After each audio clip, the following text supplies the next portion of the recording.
aproveitar as férias, praias, né?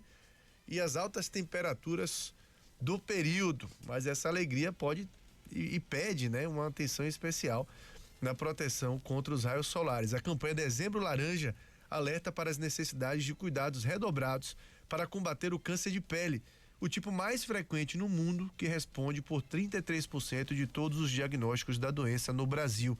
Sobre esse assunto a gente conversa agora com o médico dermatologista, Dr. Lucas Fernandes, que está aqui conosco. Entre outros pontos, nos explica, né, como conhecer sintomas, reduzir as chances também do câncer de pele. E quando chega nesse período do ano, a gente fala logo, né, de protetor solar, né? E muita gente, eu queria começar falando sobre isso. Muita gente que tem a pele até um pouco mais morena, confesso que por vezes até eu também já cheguei a negligenciar esse uso, hoje não mais, mas a negligenciar esse uso do protetor solar por acreditar, não sou tão branquinho assim, não vou me queimar do sol. Mas o risco do câncer de pele existe também, não é, doutor? Eu queria que o senhor falasse um pouco sobre isso. A necessidade do uso do protetor solar é para toda e qualquer pessoa, independente da tonalidade de pele. Bom dia. Bom dia, Fernando. Como você falou, em resumo, é uma doença muito importante no Brasil, né? Representa 1/3 dos tumores malignos, por si só já é muito importante. Do ponto de vista de saúde de população, de custo financeiro das famílias, dos planos de saúde do governo. Então é uma temática muito importante a gente falar do Dezembro Laranja, promovida pela Sociedade Brasileira de Dermatologia. E você está correto, qualquer tom de pele pode ter câncer de pele, né? Claro que quanto mais clara for a pele, maior a chance, mas até o negro mais negro possível pode ter câncer de pele. Inclusive porque tem variantes que não estão relacionadas ao tom da pele. Existe variante do câncer de pele que dá a mesma incidência em brancos, pardos ou negros, por exemplo. Então a gente tem que ter muito cuidado. E existe também o fator familiar. Por exemplo, tumor de pâncreas pode estar associado ao tumor melanoma, que é o tumor mais grave da pele. Então, eu já tive alguns casos de pacientes meus de pele morena que tiveram histórico de câncer de pâncreas na família e desenvolveram o tumor melanoma, que era aquele mais grave. Então, precisa sim ter esse cuidado e particularmente nessa fase do verão é que você não deve sofrer queimaduras solares, porque aquele episódio de queimadura solar é que aumenta a chance desse tipo mais grave. Pois é, e eu queria falar também sobre causas, né? A incidência solar, né? A queimadura solar, de fato, é a única causa? Existem outras causas para o surgimento de câncer de pele, doutor? Então a gente pode elencar mais ou menos na ordem de importância o sol primeiro, né? Certo. Então quando você fala do sol crônico, esse sol do dia a dia em áreas expostas, ele é muito responsável pelo desenvolvimento do câncer mais comum da pele, que são os carcinomas. Aqueles que são extremamente comuns, né, em face. Já quando você fala de queimadura solar, os tipo melanoma, que são os mais perigosos, nos homens, atenção muito para a região do tronco e das mulheres do membro inferior, coxas e pernas. Existe essa distribuição aí. Homens mais frequentes no tronco e mulheres nos membros inferiores, apesar de que qualquer local do corpo pode acontecer. Então o sol é o ponto mais importante. Segundo, o que a gente falou de pele mais clara também, um fator de risco. Terceiro, fator familiar, né? Um histórico familiar de câncer é muito importante. O tabagismo, o cigarro não só aumenta o risco de câncer de pulmão e câncer de bexiga, mas também alguns tipos de câncer de pele. Olha. E além disso, existem outras substâncias tóxicas, por exemplo, o arsênio, que pessoas que trabalham em minas ou algumas indústrias específicas que se expõem ao arsênio, entre outros elementos tóxicos, também têm uma chance aumentada. Existe horário para essa exposição solar? Eu digo isso porque de um tempo para cá a gente viu um movimento muito grande. Com a internet as coisas se propagam muito fácil, né? Um movimento muito grande de é importante você tomar sol todo dia para absorver a tal da vitamina D, melhorar a imunidade e tudo mais. A gente viu isso muito a partir da Covid, as pessoas se preocupando muito com isso. E algumas pessoas, aí eu não sei se é correto ou não, queria ouvir do senhor, dizendo não, para você absorver a vitamina D tem que ser sem protetor solar. Aí tem esse outro risco do próprio câncer de pele. Existe horário saudável para exposição solar? O protetor solar, ele precisa ser utilizado em qualquer horário ou tem horário que você pode abrir mão dele? Esse é um tema tão importante e tão complexo, Fernando. Eu participo de diversos eventos de câncer de pele no Brasil e mundo todos os anos. É minha área, minha especialidade, minha paixão. E praticamente não tem um desses eventos que não vai ter um tema, um debate lá sobre sol versus vitamina D. Imagine que a gente está ali no ambiente de expert no assunto e a gente sempre aborda isso, não é? Em relação ao horário do sol, houve uma convenção de falar de sol até 10 horas da manhã e a partir das 4 horas da tarde, mas essa foi uma convenção muito se pensando nos países de clima temperado, não para o nosso Brasil. A gente sabe aqui que 9 horas da manhã o sol já está queimando, 5 horas da tarde também.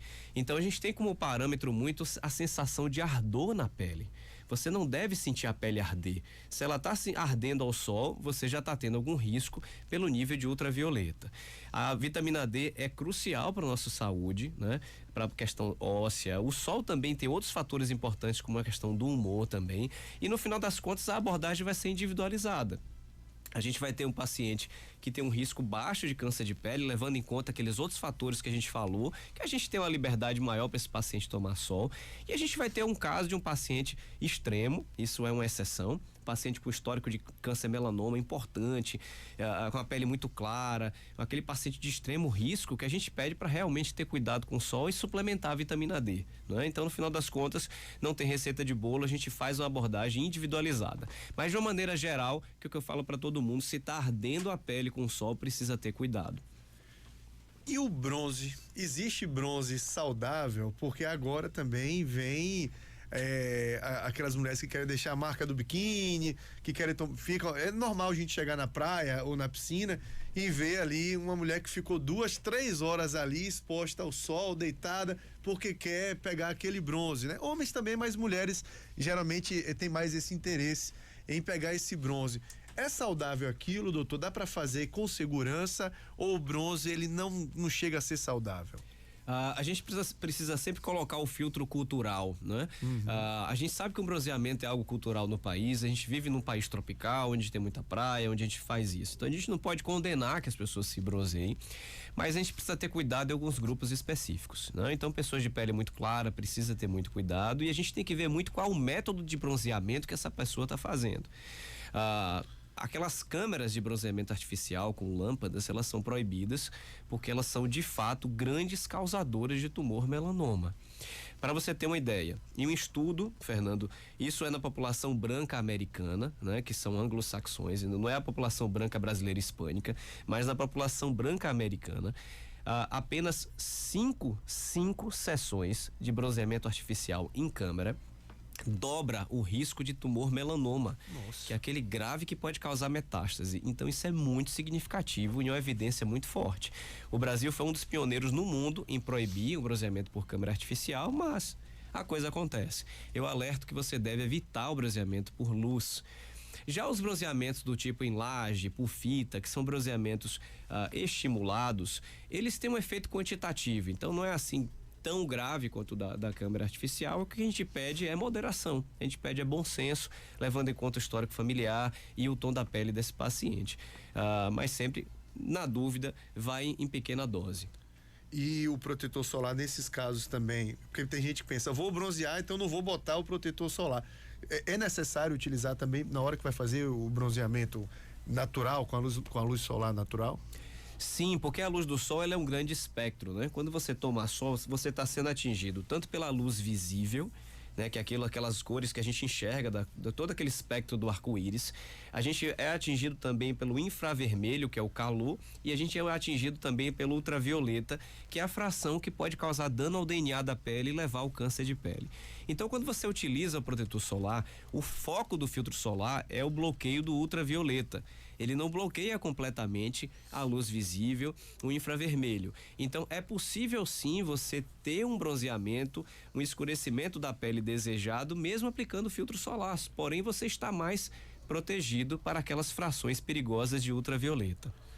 E a identificação do câncer de pele, eu acho que seja também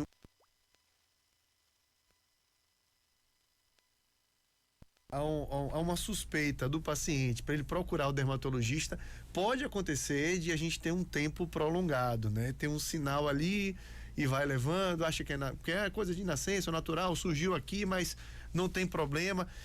Quando que geralmente as pessoas se atentam que aquilo ali pode ser algum sinal de alerta, e como fazer esse monitoramento? Porque é difícil também a gente ver as pessoas procurarem o dermatologista sem ter uma necessidade imediata, né? Procurar para fazer um check-up, como se procura outras especialidades. Talvez a incidência desse paciente que vai fazer um check-up seja menor. Como é que se identifica esse câncer de pele e que tipo de lesões que são lesões que a pessoa pode ter uma atenção especial e procurar o dermatologista? O fato da pele ser um órgão exposto, né, que a gente vê, torna o monitoramento do câncer de pele muito possível e com impacto muito importante na mortalidade. Então, você tem um dado no Brasil para você ter ideia. A incidência, ou seja, a ocorrência de câncer em homens e mulheres no Brasil é próxima, é bem parecido. Ligeiramente maior em homens, porque os homens normalmente trabalham mais expostos ao sol. Porém, a mortalidade é praticamente o dobro em homens do que em mulheres. Isso porque as mulheres naturalmente já são mais cuidadosas em olhar o seu próprio corpo e ir ao médico mais cedo. Esse é um problema de nós homens, a gente demora de ir ao médico para poder fazer o monitoramento. Então, esse dado por si só já mostra a importância do autoexame, não é? Então, por isso faz muito sentido a gente ensinar as pessoas a reconhecer sinais iniciais de câncer de pele e formas de prevenção. A gente tem várias iniciativas, Fernando, que estimulam as pessoas a aprenderem sobre o reconhecimento de câncer de pele. Eu desenvolvo um projeto chamado Vigilantes da Pele, no qual eu ensino profissionais da beleza, então cabeleireiros, manicures, podólogos, massoterapeutas, a reconhecer lesões perigosas. Isso funciona demais, a gente tem conseguido aqui, não só aqui, mas outros lugares do Brasil, diagnósticos precoces muito frequentes. Em breve eu vou lançar uma nova campanha, já vou falar aqui em primeira mão. Ela vai se chamar Todos contra o Câncer de Pele, onde a gente vai ter várias ações entre mutirões gratuitos de reconhecimento de câncer de pele, com utilização de tecnologias de inteligência artificial, inclusive, do que é mais interessante, mais moderno. E entre outros, a gente também vai capacitar profissionais da saúde no reconhecimento de câncer de pele e as pessoas de maneira geral. O público leigo de maneira geral, que é a temática que a gente vai chamar de proteja quem você ama. Se você quer simplesmente proteger as pessoas em sua volta, proteger sua avó, seu marido, sua esposa, você vai assistir aulas, são aulas gratuitas com dicas muito práticas de como suspeitar. Então eu já faço o convite para em breve vocês acompanharem o Todos contra o Câncer de Pele. Eu queria bater nessa tecla de diagnóstico precoce, a importância dele, né, para a eficácia do tratamento mesmo. E falar do grau até mesmo de mortalidade, porque eu noto que as pessoas negligenciam um pouco o câncer de pele. Pensam mais que é besteira, pensam que é um câncer de pele, é mais tranquilo na cabeça de muita gente, entre aspas. Qual o grau de periculosidade do câncer de pele, doutor? Isso é importante isso, porque realmente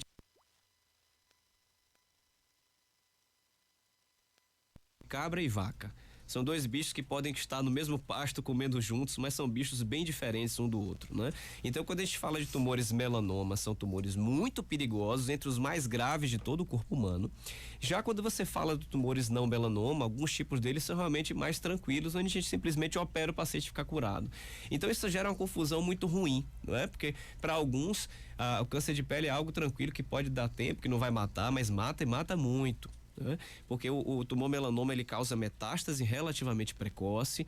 Então aqui na região do recôncavo baiano, por exemplo, a gente tem muita mortalidade por melanoma acral, que é quando ele acontece nas extremidades, na palma da mão e na planta dos pés, porque é um tipo que acontece tanto em negro quanto em brancos, e os negros não imaginam que aquilo vai ser um câncer de pele. O diagnóstico ele é muito tardio. A gente teve, então isso é muito importante, esse diagnóstico precoce. A gente teve um avanço muito importante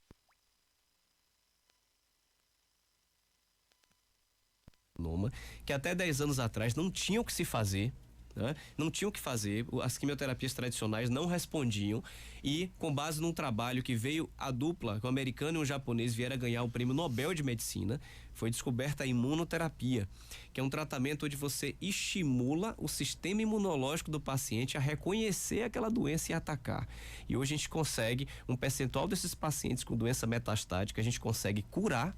Então é importante que as famílias saibam disso. Se você tem um parente que tem um câncer de pele, você precisa saber que existe essa terapia nova, que é a imunoterapia, que é uma terapia cara, mas que o plano de saúde precisa cobrir. E para quem não tem plano de saúde, a depender da gravidade, precisa acionar o SUS para que o SUS cubra, já que existe essa ferramenta hoje de chance de cura ou pelo menos prolongar por anos a vida desse paciente. Tatuagens, doutor, tem alguma relação com o câncer de pele? Apresentam algum risco à pele do paciente no que diz respeito ao surgimento de câncer? Ou é algo que é mito, né? Porque é algo que as pessoas também pensam, vou lesionar a pele, pode ter algum tipo de problema em relação a isso? Eu vou contar um caso rápido que eu recebi uma mensagem uns anos atrás de uma paciente que tinha ido a uma tatuadora. E essa tatuadora pediu, não vá antes no dermatologista para avaliar essa região aqui e olhar essa pinta. E eu digo, essa tatuadora tinha segundas intenções, que eu vou dizer qual era a segunda intenção. Essa paciente chegou para mim, eu fui olhar a pinta, onde a tatuadora pediu para verificar, e era um tumor melanoma que era esse mais grave. Nossa. Ela ficou muito assustada, mas ela tinha uma saúde boa, ela era jovem, ela tinha 32 anos mais ou menos. Eu operei essa paciente, estava no estágio inicial, ela ficou completamente curada do melanoma a partir da observação daquela tatuadora. E ela ficou bem, ela tá bem até hoje, todo ano eu vejo, já faz alguns anos. O que é que tinha de segunda intenção nessa tatuadora? É que a cliente que ia tatuar era a irmã dela. Nossa. Essa tatuadora, ela tinha assistido uma palestra minha há um tempo atrás e ela tinha aprendido a reconhecer sinais perigosos numa pinta e ela salvou a vida da irmã. Né? Então essa é uma história que me emociona até hoje, né? Porque elas estão juntas aí, isso é muito significativo. Então os tatuadores, eles são grandes aliados no combate ao câncer de pele também, né? A tatuagem não causa câncer de pele. Perfeito. Ponto, o pigmento da tatuagem não tem problema. O único cuidado que a gente pede é não tatuar sobre as pintas. Porque se você coloca o pigmento ali em cima da pinta, você não consegue perceber quando ela se altera. Né? Então, por isso que a gente ensina os tatuadores esses cuidados. Ele pode driblar a pinta ali, tatuar outras áreas, e o tatuador, ele deve saber suspeitar de algum tipo perigoso. Perfeito, eu acho muito legal esse projeto que o senhor tem de ensinar essas pessoas, né, que trabalham com a pele, seja tatuadores, maquiadores também, né, a identificar, né, porque são vidas que podem ser salvas, como foi esse caso aí. Doutor Lucas, muito bom tê-lo aqui conosco, viu? Agradecer a disponibilidade de vir bater esse papo com a gente. A campanha Dezembro Laranja é uma campanha importantíssima. Eu tenho dito que essas cores por mês, né, talvez puxadas aí pelo Outubro Rosa, né, que teve uma divulgação inicial maior, são importantes demais, porque nos obriga a falar sobre assuntos que geralmente a gente só fala quando tem um caso de um artista, de uma pessoa conhecida, que a gente vai se debruçar mais sobre esse assunto, e é importante a gente falar a todo momento para a gente evitar mesmo o câncer, para a gente evitar mortes de pessoas. E eu queria encerrar batendo nessa tecla mesmo, né? Câncer de pele pode não ser tranquilo, como o senhor falou, pode matar mesmo, né? Então é importante estar monitorando. Muito bom tê-lo aqui conosco, viu? Obrigado pela oportunidade de falar desse tema tão importante, né? Então é isso mesmo, o câncer de pele, ele pode ser muito grave, mas a boa notícia é que você pode descobrir cedo e resolver praticamente 100% dos casos. Maravilha, conversamos com o Dr. Lucas Fernandes, médico dermatologista, falando sobre os cuidados com a pele. A gente já está em dezembro, né? O verão começa no final desse mês, segunda quinzena, né, do mês de dezembro. E aí já sabe, né? Começa oficialmente, mas aqui na Bahia já tem gente frequentando praia há muito tempo, né? Passa o São João, já começa a esquentar. A partir de setembro ali a gente já tem uma incidência solar maior e as pessoas aproveitam, então todo cuidado é pouco, porque a gente tem realmente uma prevalência muito, muito grande do câncer de pele. Gilson Barbosa. Ok.